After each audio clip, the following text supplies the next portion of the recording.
Y ahora presta atención. Y cuando se siente sobre el trono de su reino, entonces, no meses después, no años después, cuando se siente en el trono de su reino, escribirá para sí en un libro una copia de esta ley y lo tendrá consigo y leerá en él todos los días de su vida, para que aprenda a temer al Señor, para que no se eleve su corazón sobre sus hermanos, ni se aparte del mandamiento, a fin de que prolongue sus días en su reino, él y sus hijos. Hermanos, lo primero que el rey tenía que hacer al ascender al trono es tener su propia Biblia, entre comillas. Debía copiar en un libro los 5 primeros libros, los 5 libros de Moisés: Génesis, Éxodo, Levítico, Números y Deuteronomio, la ley del Señor. Conservar ese libro como oro en paño y leer en él todos los días de su vida. No era una sugerencia, era una orden. Su deber era organizarse la vida de tal manera que pudiera tener el suficiente tiempo para aplicar su corazón a la lectura, a la meditación de la palabra del Señor, todos los días. ¿Y para qué? Para no volverse estúpido. Dios conocía el corazón, el potencial del corazón del rey para atontarse, para descarrilar, para echarse a perder. Sabía que sin exponer su alma a la verdad de Dios y hacerlo de manera sistemática, de manera regular, de manera persistente, en vez de temer a Dios, ese hombre se iba a envanecer y pronto se iba a convertir en un mal de ojo para él, para sus hijos y para la nación a la que estaba, a la que tenía que servir. Hermano, quiero preguntarte, y voy en serio, ¿tú crees que puedes ir por la vida perfectamente calibrado con Dios, leyendo apenas el versículo del día?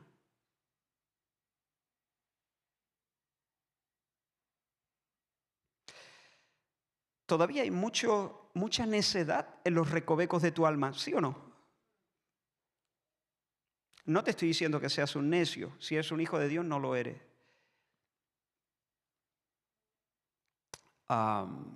Claro, es lo que acabo de decir. Si no eres un hijo de Dios, entonces sí lo soy. Bueno, en el sentido estrictamente bíblico, sí. Pero no es un insulto, es la constatación de una realidad del corazón que vive de espaldas a Dios. Pero eso tiene solución. Pero vuelvo a mi argumento. Hay mucha necedad en los recovecos del alma. La carne, con sus manías, con sus pulsiones, con sus tendencias, con sus mapas mentales, conspira constantemente contra el reinado de Cristo en nosotros. Hay mucha idea tonta pululando todavía en nuestra mente. ¿Sí o no? Hay apetitos, hay sentires que están desordenados en nuestro fuero interno. A pesar de que somos hijos de Dios, a pesar de que Dios ha hecho cosas en nuestra vida, todavía hay cosas desordenadas dentro de nosotros. Hay heridas. Y además de eso, hay un mundo que nos combate sin tregua y que nos quiere sumisos y que nos quiere aborregados, plegados a sus dogmas. Y para colmo, hermanos, en tercer lugar, nos ronda un enemigo que es fullero, que es astuto, que es artero, cuya obsesión es sacarnos de la tierra de la fe para caer sobre nosotros sin piedad como el león cae sobre la gacela. Entonces, el pecado remanente nos contamina por dentro. La lluvia radioactiva de la cultura presente, saturada de ideas antidios, esperanzas vanas, prejuicios, tradiciones, propuestas de vida, estereotipos anticristo, contamina el ambiente en el que vivimos. Contaminación interna, contaminación ambiental y para colmo un diablo, veterano diseñador de bulos y laberintos para perdernos y arruinarnos. Y te pregunto de nuevo, en medio de eso, ¿tú crees que puedes ir por la vida perfectamente calibrado con Dios leyendo el versículo del día? Hermanos míos, es ingenuo pensar que por ser evangélico, venir a la iglesia y sabernos Juan 3:16 de memoria,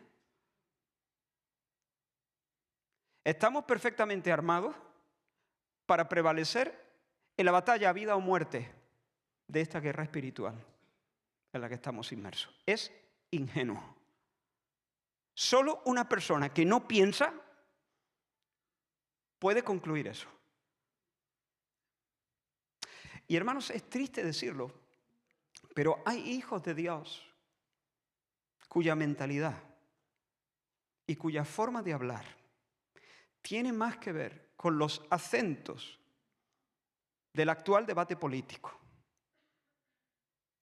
de los valores del hormiguero y de los 40 principales, que con los acentos de la palabra de Dios. Los escuchas hablar, los escuchas pensar y se parecen más a los personajes de la serie de Netflix y nuestros políticos y la gente del mundo que a la palabra de Dios. Deberían ser oficiales a estas alturas, pero son simples peones. Deberían ser maestros, pero siguen siendo niños. ¿Por qué? Pues por eso, porque en vez de aplicar su corazón a las palabras del libro de Dios y estarse ahí y bucear en eso, escucha los 40 principales, ya está. Sí, es sencillo. Dime lo que comes y te diré quién eres. Y el Señor te manda hoy, me manda hoy a mí, nos manda hoy, el Señor nos manda, desead como niños recién nacidos la leche espiritual no adulterada, para que por ella crezcáis para salvación. Yo quisiera que el Espíritu Santo metiera en nuestros huesos el mismo sentir que ardía en nuestro hermano John Wesley. Escucha sus palabras. Él dijo: una cosa anhelo saber, el camino al cielo. ¿Cómo llegar a salvo a esa feliz orilla? Dios mismo se ha dignado a enseñarnos el camino y con este fin descendió del cielo.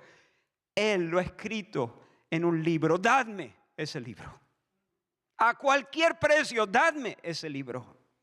Dadme el libro de Dios. Ya lo tengo. Y en él hay suficiente conocimiento para mí. Dejadme ser homo unius libris, el hombre de un solo libro. Dejadme ser el hombre de un solo libro. Fin de la cita. En los minutos que tenemos por delante, lo que quiero hacer es promover nuestra confianza en las Escrituras como la palabra de Dios, la palabra inspirada, inerrante, clara, suficiente y autoritativa del Señor. Son verdades que hemos visto no hace mucho, pero sobre las que es necesario volver de tiempo en tiempo. Os invito a abrir las Escrituras en 2 de Pedro, capítulo 1, versículos 16 al 21. 2 de Pedro, capítulo 1, versículos 16 al 21. Tendréis el texto en pantalla. 2 de Pedro, capítulo 1, versículo 16. Ahora, antes de leer, tal vez alguno esté pensando, un momento, Israel, a ver. ¿Pretendes demostrar la veracidad de la Biblia y la autoridad de la Biblia a partir de lo que la Biblia misma dice? ¿Cómo es eso? Eres un listillo. O sea, eso es un razonamiento circular. Decir que la Biblia es verdad porque la Biblia lo dice, eso no es muy serio académicamente. A ver, yo admito que es un razonamiento circular en cierto sentido. Pero porque sea un razonamiento circular, no por eso es falso. En realidad, cada vez que nosotros tratamos de defender nuestros principios fundamentales, es inevitable que razonemos de ese modo. El que, por ejemplo, el racionalista que apela a la razón como la vara de medir de todas las cosas, él también usa una lógica circular. Para él, la razón tiene que ser el Tribunal Supremo. ¿Por qué? Porque es razonable. Mirad, hermanos, es imposible establecer la suprema autoridad de nuestra suprema autoridad apelando a otra autoridad superior. Si yo dijera que la Biblia es veraz y es la autoridad suprema porque es razonable, Acabo de desplazar la Biblia como autoridad suprema y he puesto la razón como tribunal superior. Y entonces acabo de decir que la Biblia es menos de lo que ella misma afirma ser. Por tanto, sí, quiero probar la suprema autoridad de la Biblia a partir de un texto bíblico. Y lo hago con la esperanza de que, así como los hijos saben reconocer la voz de sus padres, aún en medio de una multitud de voces, nosotros, por la acción del Espíritu Santo, podamos reconocer en las palabras de la Escritura la voz del Rey Jesús. Ahora sí vamos a leer 2 de Pedro, capítulo 1, versículos 16 al 21. ¿Tenemos el texto en pantalla? Ok, ahí. Dice, porque no os hemos dado a conocer, dice Pedro, el poder y la venida de nuestro Señor Jesucristo siguiendo fábulas artificiosas, sino como habiendo visto con nuestros propios ojos su majestad. Pues cuando Él, Jesús, recibió de Dios Padre honra y gloria, le fue enviada desde la magnífica gloria una voz que decía, este es mi Hijo amado en el cual tengo complacencia. Y nosotros oímos esta voz enviada del cielo cuando estábamos con Él en el Monte Santo. Tenemos también la palabra profética más segura, a la cual hacéis bien en estar atentos como a una antorcha que alumbra el lugar oscuro hasta que el día esclarezca y el lucero de la mañana salga en vuestros corazones. Entendiendo primero esto, que ninguna profecía de la Escritura es de interpretación privada, porque nunca la profecía fue traída por voluntad humana, sino que los santos hombres de Dios hablaron siendo inspirados por el Espíritu Santo. Que el Señor bendiga su palabra. Quiero extraer de esta porción de la Escritura 5 doctrinas fundamentales acerca de la Biblia. Pero antes, permitidme presentar una verdad básica relacionada con nuestra identidad cristiana. Ponga atención a las palabras del versículo 16. Dice Pedro a sus lectores, no os hemos dado a conocer el poder y la venida de nuestro Señor Jesucristo. Fíjate, Pedro que es un cristiano, está hablando a otros cristianos y hablando del Señor Jesucristo le llama como nuestro Señor Jesucristo, nuestro Señor.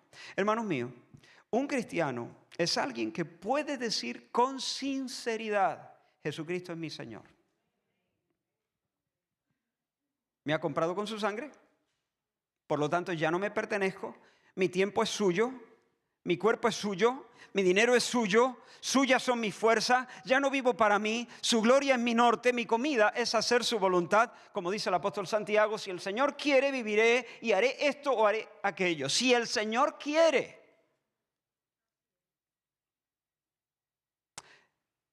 Lo he dicho algunas veces, lo vuelvo a decir, esto es muy serio. Si Jesús no es nuestro Señor, si Jesús no es nuestro amo, tampoco es nuestro Salvador. Punto final. Porque precisamente Jesús nos salva poniéndose al volante. Jesús nos salva poniéndonos bajo su yugo, bajo su voz, bajo su señorío, bajo el imperio del Espíritu Santo. Si Jesús no va en el volante de tu vida, no eres salvo. Por más religión que le eche a la cosa. Este es un asunto solemne.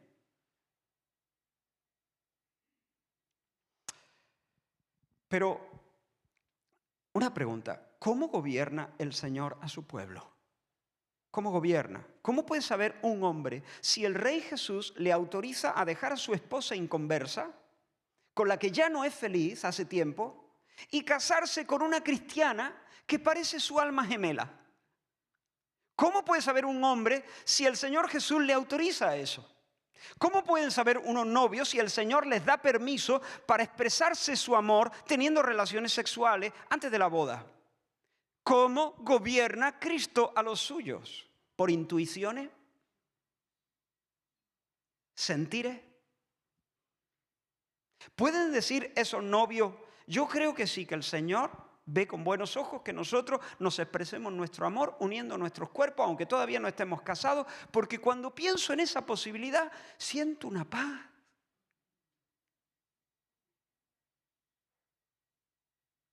Y si te fuma un porro también puedes entrar en esa paz.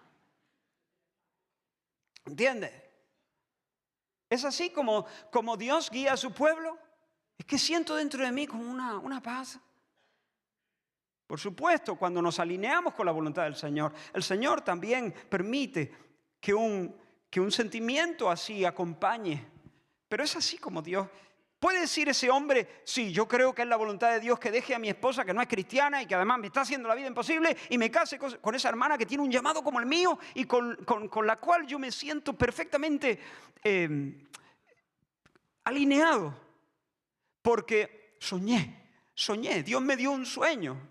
Soñé y además después cuando me desperté le dije, Señor, confírmame tú este sueño. Cuando entre en el local de la iglesia, que sea la primera persona que me salga al encuentro. Y así ha sido. Hermano mío, ¿es así como Cristo gobierna a su pueblo?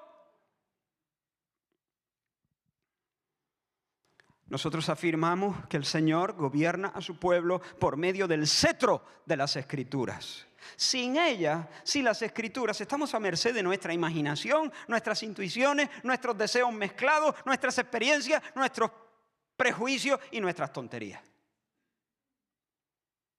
Ahora sí, habiendo establecido esa verdad inicial, vamos a ver qué dice nuestro texto sobre las Escrituras en sí.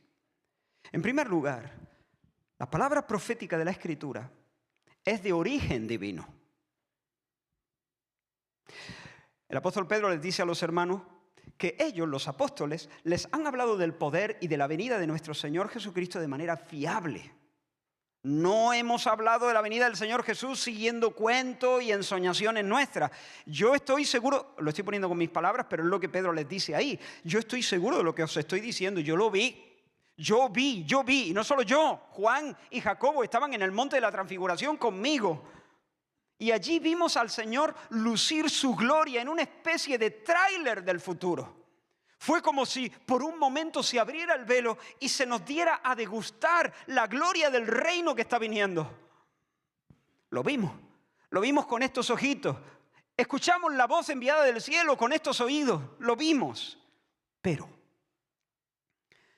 contamos con algo que es aún más estable y más fiable que nuestra experiencia personal. Dice, tenemos también la palabra profética más segura. ¿A qué se refiere Pedro al hablar de la palabra profética? Obviamente se está refiriendo al testimonio indiscutible de las Escrituras.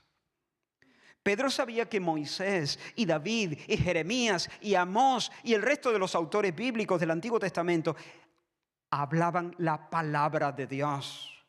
Cuando Pedro junto a otros creyentes orando en Hechos 4 se dirige al Señor, dice, soberano Señor, tú eres el Dios que hiciste el cielo y la tierra, el mar y todo lo que en ellos hay, que por boca de David tu siervo dijiste. ¿Quién dijo?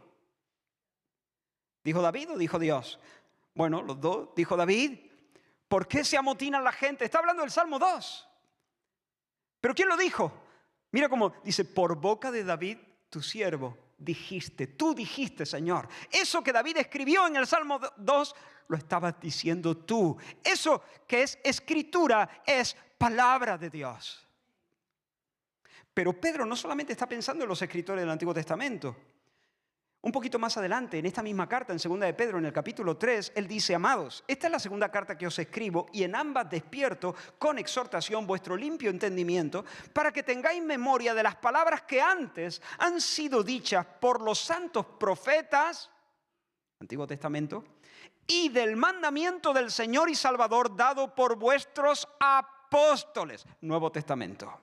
Pedro sabía que los apóstoles eran mensajeros autorizados de Cristo. El Señor les había dicho que el Espíritu Santo iba a venir, les iba a recordar todas las enseñanzas de Jesús, les iba a guiar a toda la verdad, de manera que ellos pudieran poner el fundamento doctrinal sobre el cual debería levantarse la iglesia. Por eso Pedro no tiene ninguna duda a la hora de colocar a los apóstoles del Nuevo Testamento a la par de los profetas del Antiguo Testamento, profetas y apóstoles.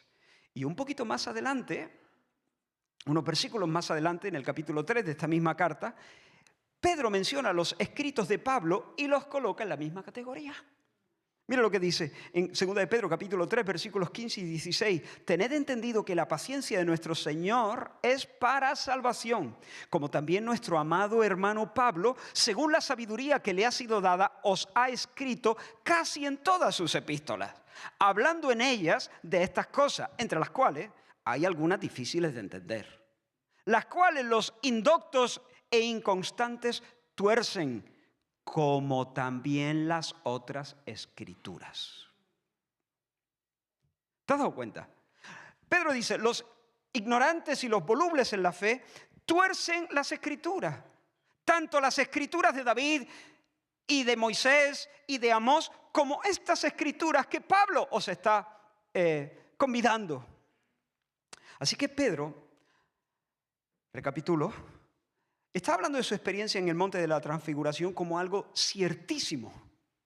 Él lo vio, él lo oyó, pero por encima de su experiencia personal, como algo mucho más estable y más digno de crédito, Pedro habla de la palabra escrita de Dios.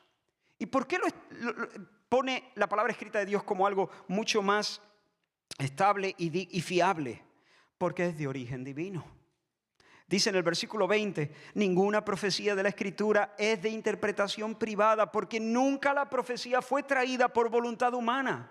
Nunca la profecía fue traída por voluntad humana, sino que los santos hombres de Dios hablaron siendo inspirados por el Espíritu Santo. En otras palabras, Dios es el origen de la Biblia. Hermanos, desde el siglo XIX, algunos teólogos hacen una distinción que es fatal. Distinguen entre la palabra de Dios y las escrituras. Para ellos, no digo sigo. Para ellos, la palabra de Dios es una cosa y la Biblia es otra. Una cosa es la palabra de Dios, otra cosa es las escrituras. Cuando hablo de escrituras y Biblia, estoy hablando de lo mismo.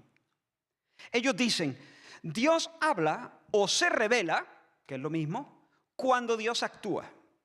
Cuando actúa en la creación, o cuando actúa en la historia, el Éxodo. Sobre todo, muy especialmente, Dios se revela o habla en la persona de Cristo, quien es su verbo, el verbo de Dios.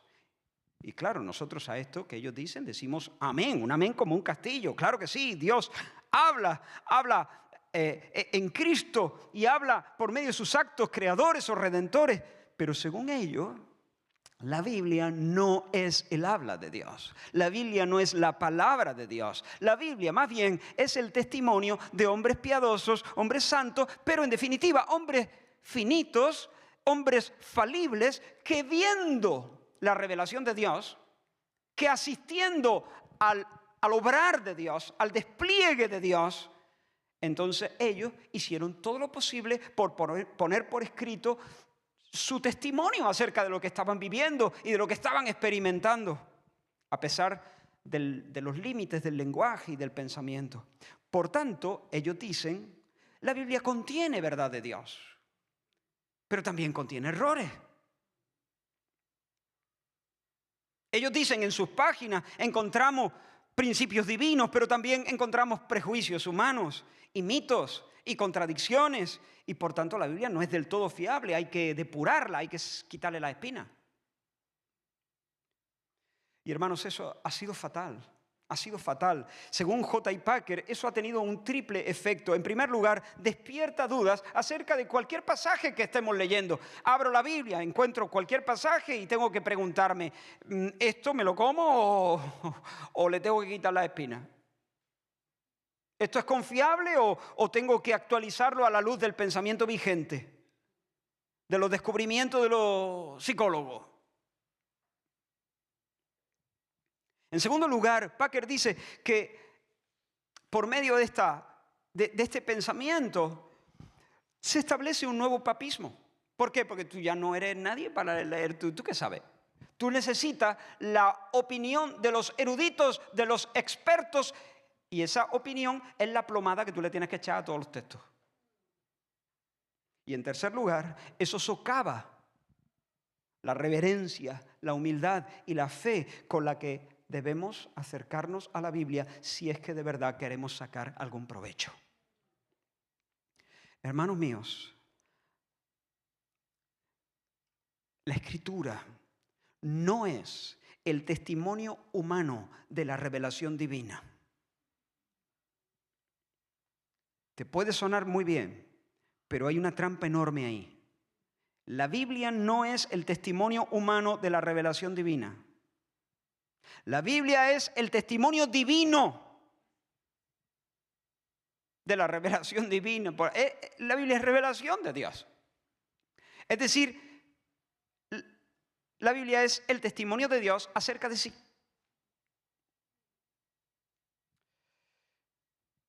Así que Pedro establece que la Biblia las escrituras no se originan en la interpretación privada de ningún hombre. Ninguno de los escritores bíblicos se movió y por iniciativa propia dijo: me voy a sentar y voy a poner por escrito esto que yo estoy experimentando y esto que Dios está haciendo, esto que está pasando. No, eso no fue así.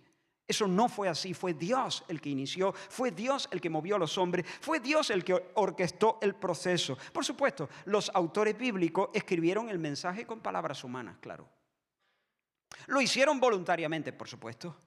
Lo hicieron en su propio estilo, usando sus facultades, echando mano de la gama de palabras registradas en sus mentes. Claro que sí. Sin embargo, lo hicieron bajo la moción del Espíritu de Dios, llevados, regidos por el Espíritu, siendo inspirados por Dios. Este término inspirados en el griego procede del argot náutico, de la navegación, y transmite la idea de que los escritores estaban siendo impulsados por el Espíritu de Dios, llevados por el Espíritu de Dios, como el viento impulsa la nave, el barco, cuando sopla en sus velas. Así que el hombre escribe, pero Dios tutela y Dios supervisa. Y lo hace de tal manera que cada palabra contenida en los escritos originales responde con precisión a la mente de Dios. El apóstol Pablo, ya no Pedro, sino además de Pedro, Pablo también afirma que la escritura es de origen divino. Cuando escribiendo a Timoteo le dice: toda escritura es inspirada por Dios y útil para enseñar y redarguir y corregir e instruir en justicia. Ahora, en esta ocasión la palabra inspirada es diferente. No es el mismo término en griego. El término ahora que usa Pablo es theos neustos, que significa soplada por Dios, exhalada por Dios. Es decir, que la escritura viene de la boca de Dios. Viene de Dios. Dios es su origen. En este sentido, inspirada no se aplica a los escritores, se aplica a los escritos en sí. La escritura, las palabras, las frases, los párrafos, vienen de la boca de Dios, proceden de la boca de Dios. La Biblia es el soplo de Dios. La Biblia es Dios predicando, como alguien dijo. La Biblia es las palabras de Dios en palabras humanas. El hombre es el canal, pero Dios es, en definitiva, la fuente original y primaria. Amén. Ahora bien, la pregunta crucial, y por favor no os perdáis ahora, esto es bien importante. Escucha, voy a parecer un poco borde ahora, pero asumo el riesgo. Me da igual si piensas que el mensaje de hoy es importante para ti, para tus circunstancias, o no era lo que esperaba, esto no era lo que yo necesito. Sí, es lo que tú necesitas hoy. No, Israel, si tú conocieras, escucha, ya digo, puedo parecer un poco borde, no quiero ser borde. Esto es lo que necesitas. Esto lo necesitas, estas son verdades fundamentales. Entonces no te desconectes, no te pierdas ahora. La pregunta clave es: ¿y qué creía Jesús sobre la Escritura? Porque, hermanos, si en verdad nosotros somos sus discípulos, entonces tenemos que abrazar sus convicciones. ¿Sí o no? Tenemos que imitarle y creer lo que él creía y defender lo que él defendía. Bueno, pues, hermanos, sin duda, Jesús reconoció el origen divino de las Escrituras. En Marcos capítulo 12 dice: porque el mismo David dijo por el Espíritu Santo, dijo el Señor a mi Señor, siéntate a mi diestra. Fíjate cómo, mira cómo habla el Señor Jesús, la verdad encarnada. Jesús dice: David dijo por el Espíritu Santo. Está citando, si no recuerdo mal, el Salmo 110.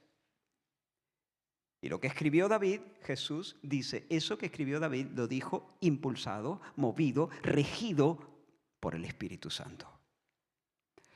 Y cuando Jesús estaba discutiendo con los judíos acerca del divorcio, el Señor se expresó de esta manera. ¿No habéis leído que el que los hizo al principio, varón y hembra los hizo y dijo? ¿Quién hizo? Dios. Dios los hizo varón y hembra. ¿Y quién dijo? Dios. Y dijo, por esto el hombre dejará padre y madre y se unirá a su mujer y los dos serán una sola carne. Y alguien podría decir, un momento, Jesús, eso, a ver, lo dijo Moisés, lo escribió Moisés en Génesis. Pero hermanos, para Jesús, para nuestro Señor, lo que escribió Moisés lo dice Dios. Punto final. Para Jesús, Génesis fue exhalado por Dios, inspirado por Dios. Génesis procede de Dios mismo. Es palabra de Dios en palabra de hombre. Así que en primer lugar hemos establecido que la Biblia es de origen divino. Ahora voy a ir un poquito más rápido, tranquilo. La Biblia es de origen divino. No nos cae en un paracaídas, por supuesto. Como algunos se burlan. Vosotros que creéis que la Biblia, pensáis que ha sido un libro que ha venido en un paracaídas. No, nadie. Yo no he escuchado a nadie serio pensando que la Biblia es algo así. No nos cae en un paracaídas, pero procede en última instancia de la boca de Dios. En segundo lugar, segunda doctrina sobre las Escrituras. Las Escrituras son la palabra infalible e inerrante de Dios. Infalible e inerrante de Dios. Si proceden de Dios, si los autores bíblicos lo escribieron por el Espíritu, entonces las Escrituras tienen el sello del Dios que no es hombre para que mienta, ni hijo de hombre para que se arrepienta. Dios no puede mentir y no puede engañar. Y si Dios es infalible, la Biblia es infalible. Si Dios no comete errores, la Biblia no contiene errores. Y como dice la Declaración de Chicago sobre inerrancia bíblica, siendo completa y verbalmente dadas por Dios, las Escrituras son sin error o falta en todas sus enseñanzas. Tanto en lo que declaran acerca de los actos de creación de Dios, acerca de los eventos de la historia del mundo, acerca de su propio origen literario bajo la dirección de Dios, como en su testimonio de la gracia redentora de Dios en la vida de cada persona. Fin de la cita. Mirad, muchos teólogos hoy en día argumentan que es imposible que la Biblia sea un texto humano y al mismo tiempo no tenga errores, porque errar es humano. Sin embargo, nosotros afirmamos que Dios es capaz de guardar de error a los hombres, aunque sean hombres débiles. Luego, estos hombres se podían poner a escribir otro tipo de cosas y cometer 200 errores. Pero el Señor es capaz de usarlos para escribir sin error su testimonio. Como dice Paul Wells, al igual que Cristo es realmente humano sin pecado, la Biblia es realmente humana sin errores. Hermanos míos, en los escritos originales admitimos que las diferentes versiones pueden tener alguna palabra mal escogida para traducir. Ese es otro tema. Pero lo que los autores originales escribieron, cada palabra, cada frase, cada párrafo, desde el principio hasta el fin, está libre de error. Mira, hermano, el apóstol Pablo consideraba las Escrituras como una palabra inspirada e infalible, inspirada de forma verbal y plenaria. Es decir, creía que cada palabra de la Biblia fue inspirada. No pensaba el apóstol Pablo, como muchos piensan hoy en día, que lo que Dios hizo fue inspirar la idea general. Esta es la idea. Y ahora tú apáñate y escoge las palabras que tú creas más adecuadas para... Dilo con tus palabras, ¿no? Dilo con tus palabras. Pero que quede claro que la idea general es esta. Muchos piensan de la inspiración así. Dios puso en la mente del autor la idea general y luego el autor pues se explicó como pudo con la posibilidad de haber escogido algunas palabras que no eran las mejores. No, el apóstol Pablo no pensaba eso. Y os pongo un ejemplo. Cuando Pablo escribe a los Gálatas, hace referencia a un texto de Génesis y construye todo un argumento teológico sobre la ausencia de una letra. Escucha, Gálatas 3:16, Pablo dice, a Abraham fueron hechas las promesas y a su simiente. No dice y a las simientes, como si hablase de mucho, sino como de uno, y a tu simiente, la cual es Cristo. He leído literalmente el versículo. Hermano mío, si Pablo no creyera en una inspiración verbal, palabra por palabra, lo que acaba de hacer es una ridiculez. Si Pablo creyera que Dios simplemente le dio la idea general al autor y luego el autor escogió sus propias palabras con la posibilidad de haber escogido algunas que no son lo suficientemente precisas, Pablo no hubiera hecho eso en la vida. Pero Pablo creía que si esa letra no estaba ahí, era por algo. El Espíritu Santo lo había dicho en singular y no en plural. Y ahí había una enseñanza.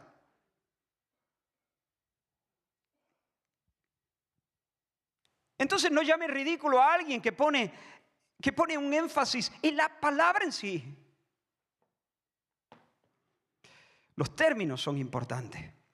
Así que hemos dicho que la Biblia procede de Dios. En segundo lugar, hemos dicho que es infalible e inerrante. No puede fallar, no puede contener errores. No puede fallar en lo que enseña, en lo que afirma, en lo que promete. Y por tanto no puede contener errores, ni cuando establece doctrina, ni cuando relata eventos históricos, ni cuando habla del futuro, ni cuando prescribe normas morales. No puede errar.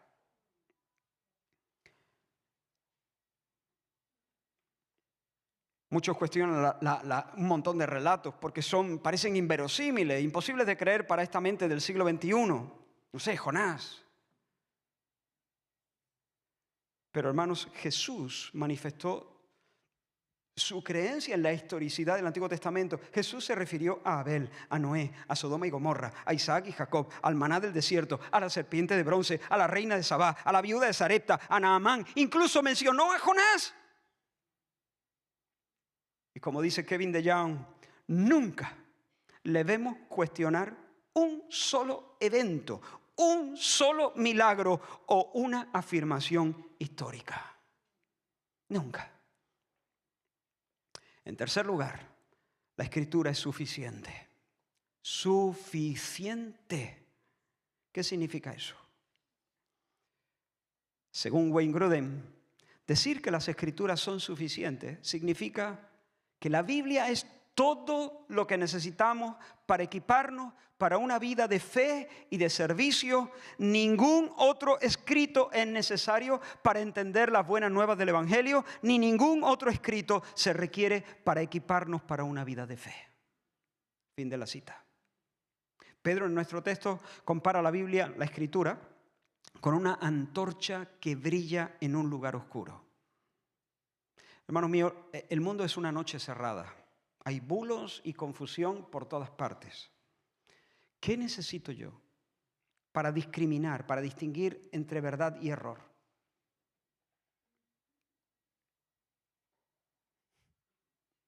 La luz que emana de las Escrituras, que es una antorcha que brilla en un lugar oscuro. Bendito sea el nombre del Señor. Yo soy pastor, necesito saber cómo instruir, cómo corregir, cómo enseñar al rebaño de Dios. ¿A dónde acudo? ¿Qué hago? ¿Qué libro me compro? Toda Escritura, dice Pablo a Timoteo, es inspirada de Dios y útil para enseñar y para redarguir y para corregir y para instruir al pueblo de Dios en justicia, a fin de que el hombre de Dios sea perfecto, enteramente preparado para toda buena obra. ¿A dónde voy, hermanos, para poner en orden mi mente? ¿Cómo puedo evaluar mis pasiones? ¿Cómo puedo combatir la ansiedad? ¿A dónde acudo? ¿Quién me enseña eso? ¿Y la envidia? A la Biblia. A la Biblia. No necesito el manual diagnóstico y estadístico de trastornos mentales. No lo necesito. De nuevo, no quiero parecer borde. ¿Cómo lo hicieron nuestros hermanos durante los pasados 20 siglos, 19 siglos y pico. ¿Cómo lo hicieron? ¿Cómo lo hicieron? ¿Cómo lo hicieron los apóstoles? Sin el manual diagnóstico y estadístico de trastornos mentales.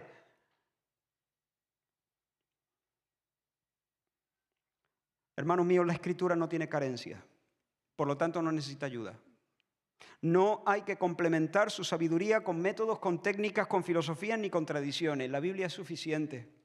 Eso no significa que yo tengo que renunciar a leer cualquier cosa que no sea la Biblia. No, no. Yo leo cosas, sobre todo aquellas que me enseñan a entender mejor la Biblia.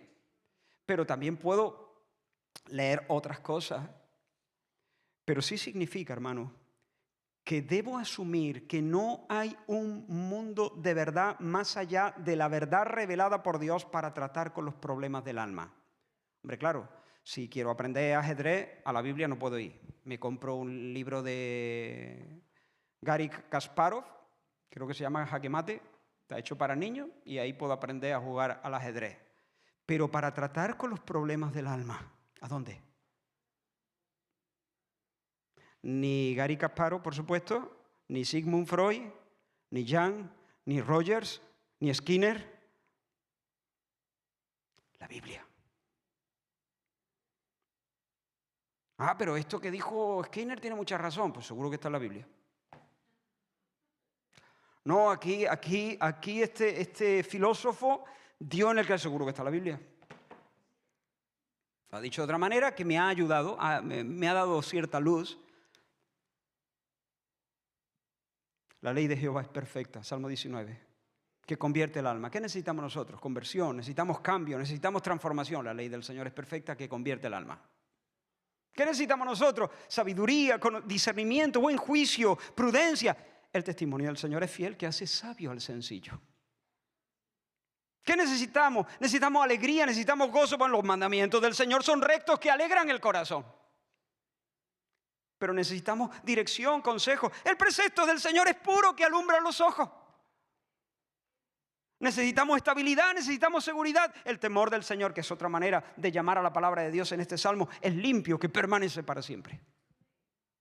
Los cielos y la tierra pasarán, pero mis palabras no pasarán.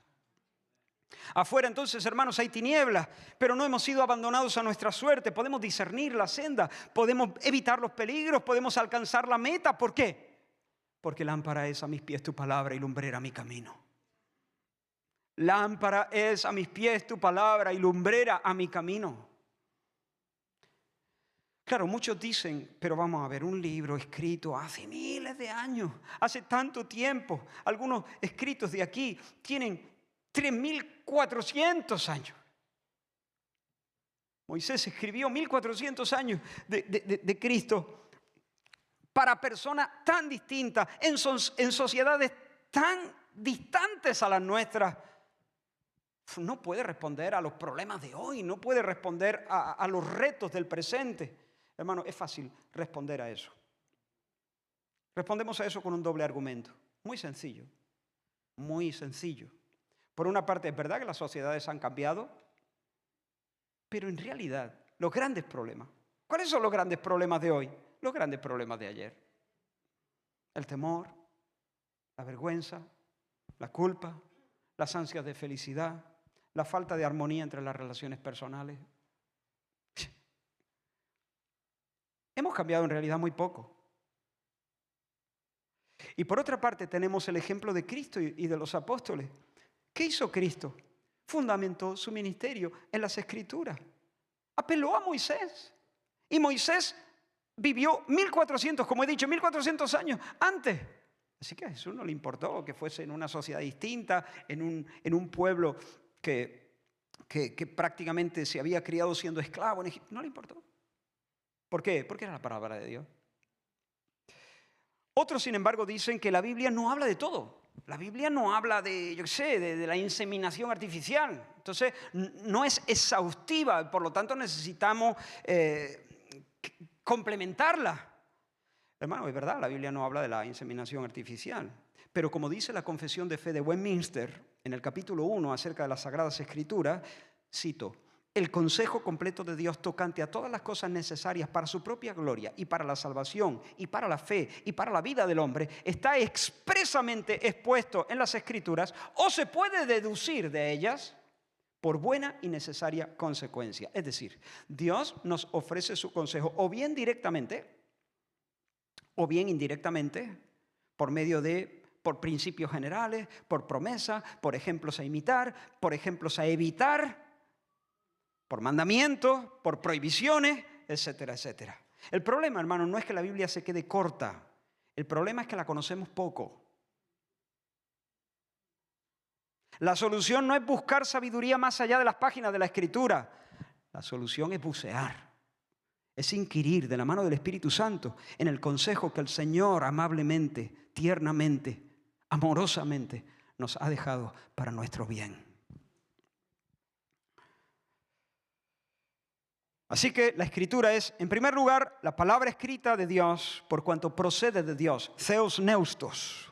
Segundo lugar, es infalible y por tanto no puede ni fallar ni engañar y no contiene error alguno. En tercer lugar, la Biblia es suficiente para vivir como Dios manda. No necesito ninguna otra fuente de verdad. Cuarto, la Escritura es clara. En otras palabras, entendible. Los teólogos hablan de la perspicuidad de las Escrituras, pero no hace falta que apunte esa palabra. Clara, ya está, es lo mismo. Entendible. El apóstol Pablo exhorta a sus lectores a que estén atentos a la palabra.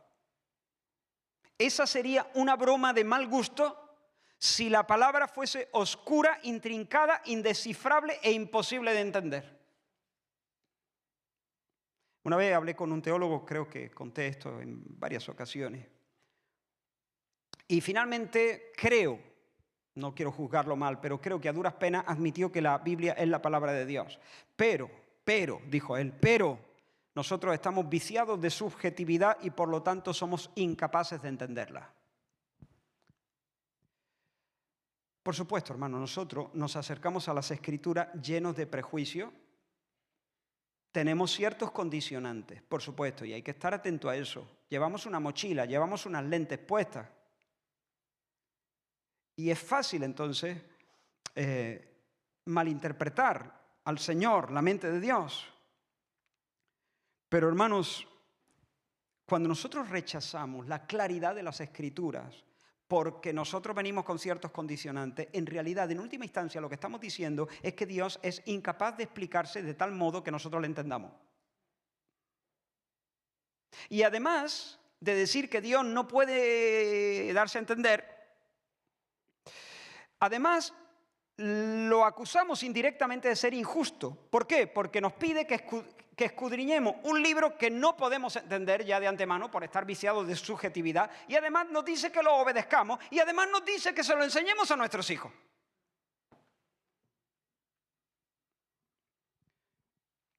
Hermanos, el hecho de que el lenguaje humano tenga límites no implica que las Escrituras sean inadecuadas para expresar la voz de Dios. Y el hecho de que todos partamos con ciertas lentes que nos hacen proclives a malinterpretar a Dios no significa que alguien que se ponga seriamente en un estudio serio no pueda entender lo que la palabra está diciendo.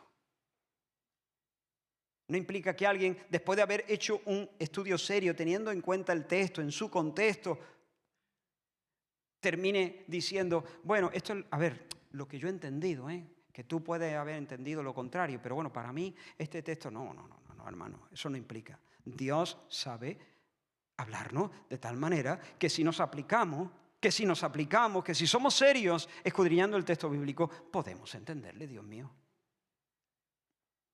Así que, iglesia, la Escritura es clara. Es clara porque procede de Dios y Dios es capaz de explicarse de tal manera que se dé a entender. El Salmo 119 dice, la exposición de tus palabras alumbra. Si no fuera clara no podría alumbrar, te dejaría perplejo.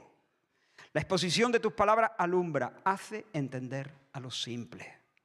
Así que, recapitulo de nuevo, la Biblia es palabra de Dios por cuanto procede de Dios. 2, Es infalible y sin error. 3, es suficiente, es decir, se sobra y se basta para alumbrar nuestros pasos hasta el cielo. 4, es clara, es decir, entendible. 5 y último, por lo tanto, dicho lo dicho, concluimos que la Biblia es autoritativa.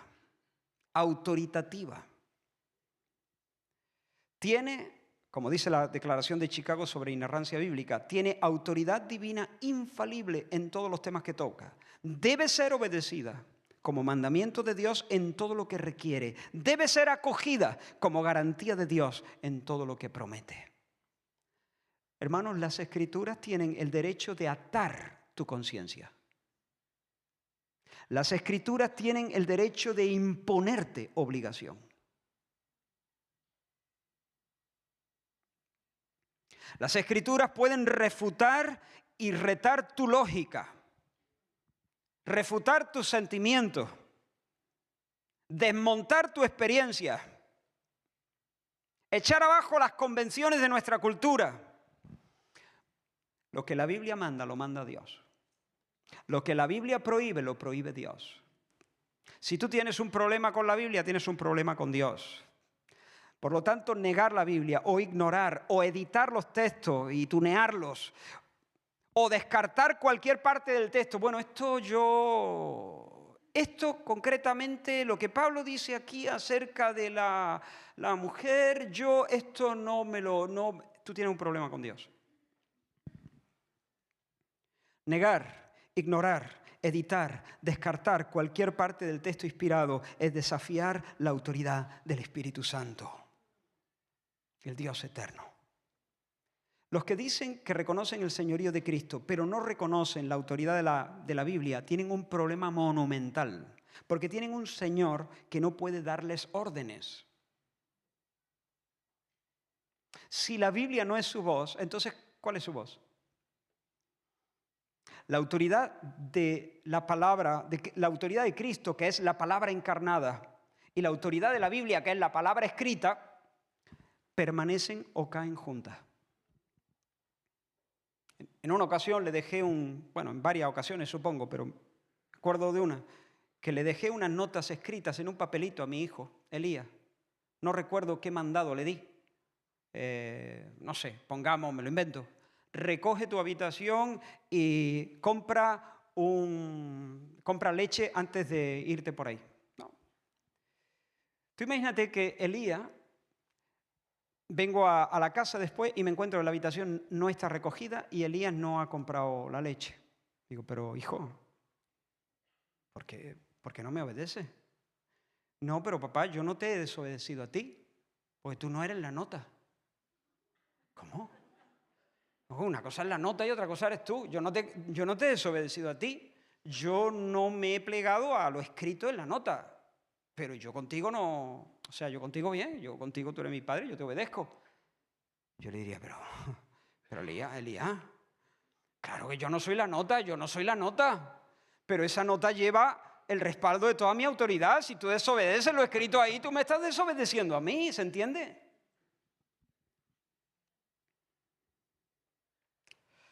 Hermanos, la Biblia no es un conjunto de percepciones humanas, salpicado de errores, sino la palabra inspirada, inerrante, clara, suficiente y vinculante del Señor. Jesús en sus debates públicos con los judíos recurrió una y otra vez a las Escrituras como autoridad suprema. Lo hizo para justificar su purificación del templo. Escrito está. Lo hizo para establecer su identidad mesiánica, para defender una sanidad realizada en el día de reposo, para debatir sobre el divorcio, como hemos visto. Por lo tanto, nosotros decimos con los reformadores sola escritura. Como dice la fórmula luterana de Concordia de 1580, creemos y confesamos y enseñamos que la sola regla y norma por la cual todos los dogmas y todos los maestros deben ser evaluados y juzgados debe ser nada menos que los escritos proféticos y apostólicos del Antiguo Testamento y del Nuevo Testamento. Hermanos, ni menospreciamos la tradición tiene su lugar, es importante. Ni menospreciamos la experiencia, también tiene su lugar y es importante. Pero solo la Biblia puede levantarse como el árbitro, como el juez, como el tribunal supremo. Solo la Biblia tiene autoridad vinculante. Por lo tanto, decimos con Lutero, nuestra conciencia es cautiva, nuestra conciencia está prisionera de la palabra de Dios. A la Biblia se le debe permitir gobernar. La Biblia tiene que tener siempre la última palabra. En un matrimonio, ¿qué dice la Biblia?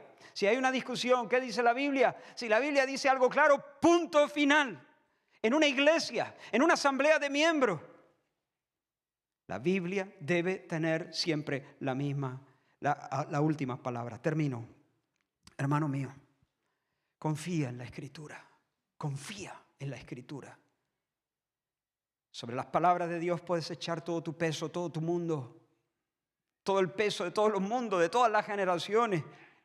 Aguanta porque es la palabra de Dios, los cielos y la tierra. No, la palabra de Dios permanece para siempre. Construye tu vida entera sobre su verdad. No te apoyes en tu propia prudencia, no confíes en tu propia razón, no confíes en tu intuición o en la opinión de otros o en la tradición o en el consenso social. La palabra de Dios es la roca, todo lo demás es arena. Y ya sabes, hermano, medita, lee y medita todos los días de tu vida. John Piper dijo esto: soy un pecador con una necesidad desesperada de hablar con mi rey todos los días, y mi pecado me inclina a dejarlo una y otra vez.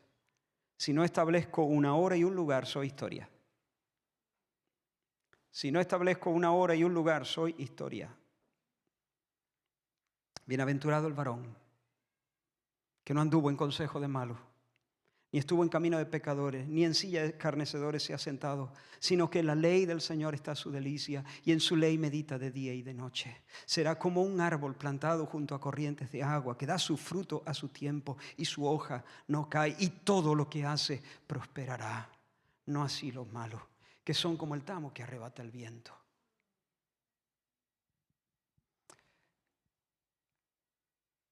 ¿Lo crees? ¿Lo crees? ¿Lo crees que es feliz? ¿Feliz el varón? ¿Feliz la mujer? Que tiene su delicia en la palabra de Dios y en su ley, medita de día y de noche. ¿Lo crees? ¿Lo crees de verdad? ¿Estás meditando? ¿Estás yendo a la palabra? ¿Estás leyendo el versículo del día en YouVersion?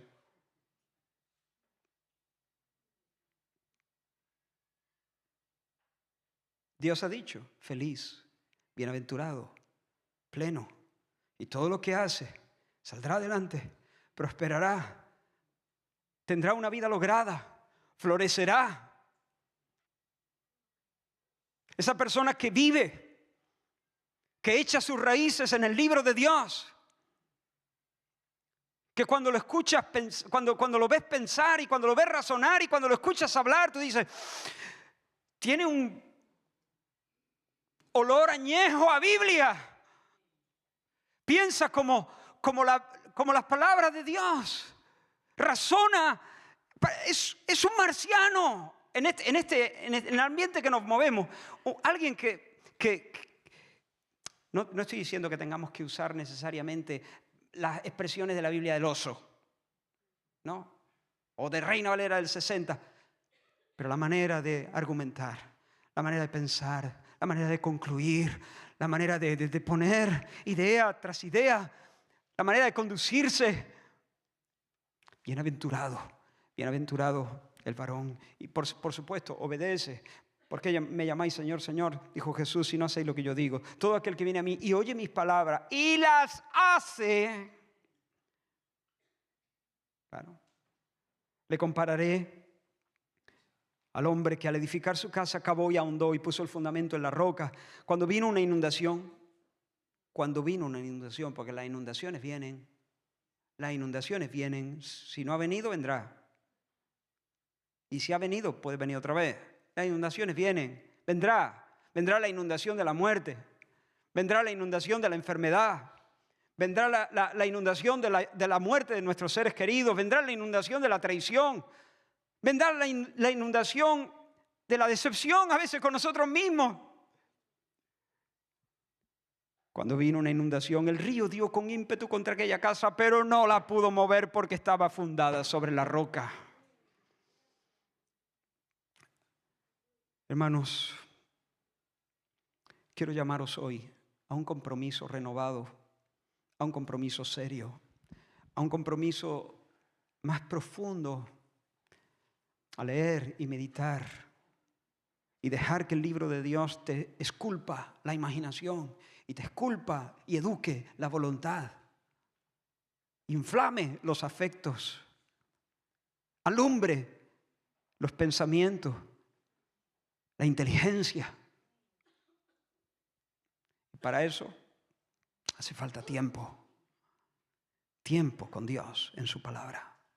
Tiempo para musitar dentro de nosotros las palabras de Dios, para leerlas y dejar que se queden dentro, dando vuelta.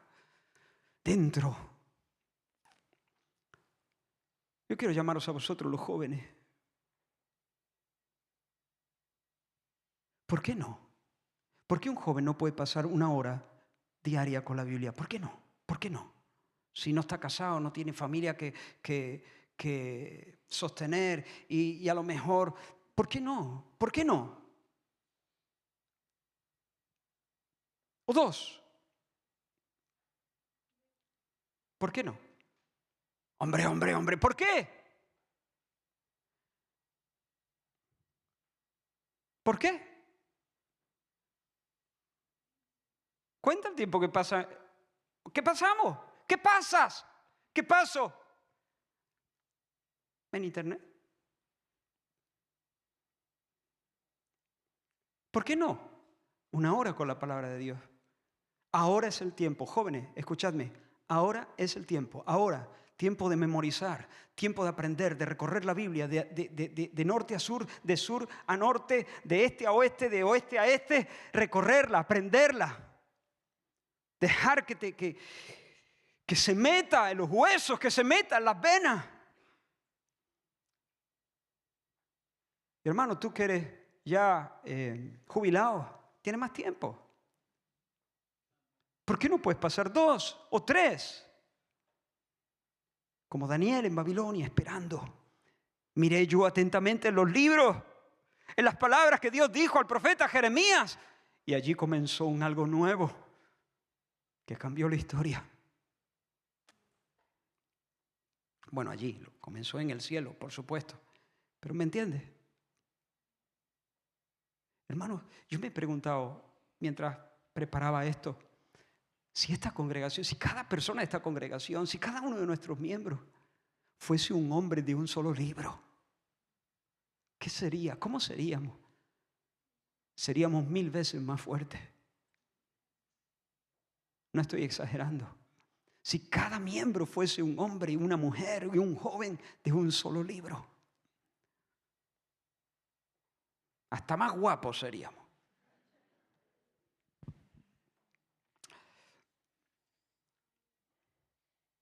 Madres, tú no eres un rey en Israel sentado en tu trono, pero tú tienes que reinar en tu casa sobre tus hijos. Tú tienes que enseñarles a vivir.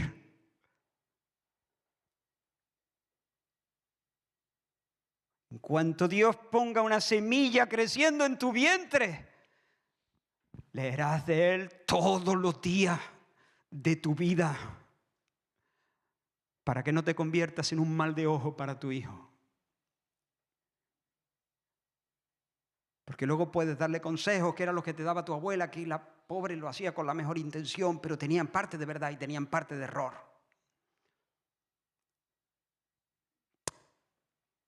Y por supuesto, hermanos, vosotros que sois líderes de hogar, vosotros que tenéis que pastorear a vuestras familias, nosotros que tenemos que pastorear a nuestras familias, necesitamos ponernos las pilas. Tenemos que profundizar ahí, tenemos que asumir un nuevo compromiso. Es más, tenemos que pedirle perdón al Señor. Tenemos que pedirle perdón al Señor. Y yo te animo a que puedas apartar un tiempo para estar con el Señor y permitir que Dios ponga convicción de pecado y te regale la gracia de un corazón contrito y de allí te levantes con un fuego metido en los huesos y decir, hasta aquí, hasta aquí. Yo tengo que leer en este libro todos los días de mi vida para poder tener el cuajo de estar donde Dios me ha puesto, para poder tener la valentía, las agallas, el consejo, para tener en mi corazón la forma de las sanas palabras y no de los 40 principales, Dios mío. Para ser un hombre verdaderamente espiritual, no un santurrón, sino un hombre de Dios. Amén, hermano. Vamos allá. Y si a ti te cuesta, con esto cierro, y si te cuesta eso, y tú sabes que te cuesta, porque tenemos una voluntad muy minada.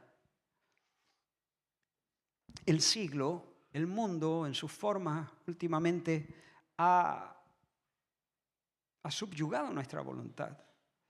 Pero si a ti te cuesta, cógete un par de hombres y di, mira, ¿por qué no nos ponemos los tres de acuerdo y cada 2 días o cada 3 días nos rendimos cuenta?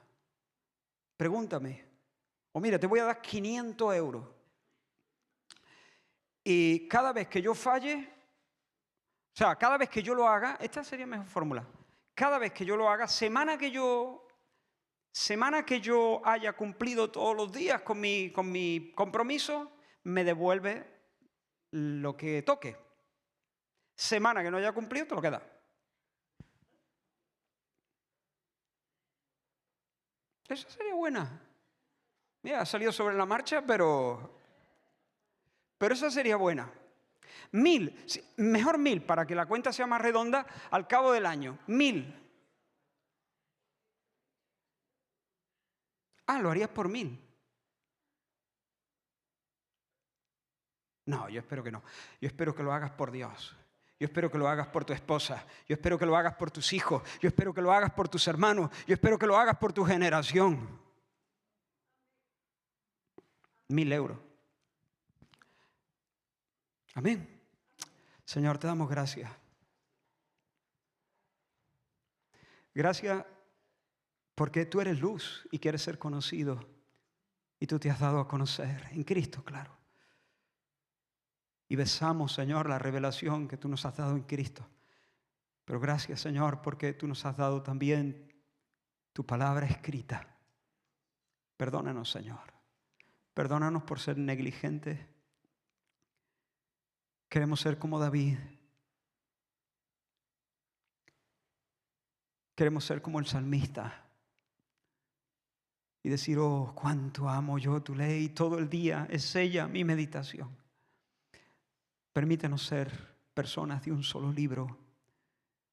Danos, Señor, la gracia de levantarnos hoy para abrazar un nuevo y más profundo compromiso con tu palabra. Y tú bendícenos, Señor, y que se note. Bendice. Bendice a cada persona, Señor, que se convierta a ti en este sentido. Bendícelo y que se note. Que se note que tu mano está sobre él. Que se note que tu mano está sobre su familia, sobre los que le rodean. Que sea una bendición allí donde tú lo has puesto. En el nombre de Jesús. Amén. Amén. Que el Señor os bendiga, hermanos.